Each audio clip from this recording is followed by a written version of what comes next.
ભેસાણ શહેર ખાતે ગૌ સન્માન દિવસ નિમિત્તે આવેદનપત્ર પાઠવાયું। આજે ગૌ સન્માન દિવસ નિમિત્તે ભેસાણ શહેરમાં આવેલ મામલતદાર કચેરી ખાતે હિન્દુ ધર્મ ઉત્સવ સમિતિ, શ્રી રામ યુવા ગ્રુપ તથા બજરંગ દળના આગેવાનો અને કાર્યકરો દ્વારા મામલતદારશ્રીને આવેદનપત્ર પાઠવવામાં આવ્યું હતું। આ આવેદનપત્ર દ્વારા ભારતના વડાપ્રધાન, ગુજરાત રાજ્યના મુખ્યમંત્રી તેમજ જૂનાગઢ જિલ્લા કલેક્ટરને રજૂઆત કરવામાં આવી હતી કે ગૌ માતાને રાષ્ટ્રીય માતાનો દરજ્જો આપવામાં આવે તેમજ દેશમાં ગૌ હત્યાના બનાવો સામે કડક કાયદાકીય કાર્યવાહી કરવામાં આવે। આ પ્રસંગે વિવિધ હિન્દુ સંગઠનોના આગેવાનો અને કાર્યકરો મોટી સંખ્યામાં ઉપસ્થિત રહ્યા હતા અને ગૌરક્ષા તથા હિન્દુ સંસ્કૃતિના સંરક્ષણ માટે એકતા દર્શાવી હતી। રિપોર્ટર જયરાજ ભાયાણી, ભેસાણ। જય શ્રી રામ। મારું નામ ધ્રુવ મેલવાણી, હિન્દુ ધર્મ ઉત્સવ સમિતિ ભેસાણ।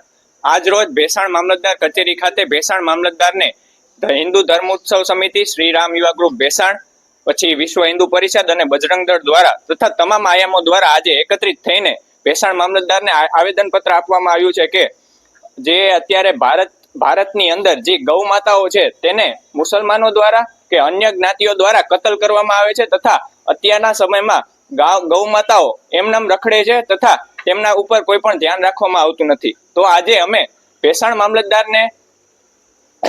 મામલતદારને વડાપ્રધાનને, મુખ્યમંત્રીને, કલેક્ટરશ્રીને મામલતદાર થ્રુ આવેદનપત્ર આપવામાં આવ્યું છે કે ભારત સરકારની જોગવાઈઓ મુજબ ગૌ માતાને ભારત હિન્દુસ્તાનની અંદર સ્થાન આપવામાં આવે અને અમારી માંગણીઓને પૂરી કરવામાં આવે। જય શ્રી રામ।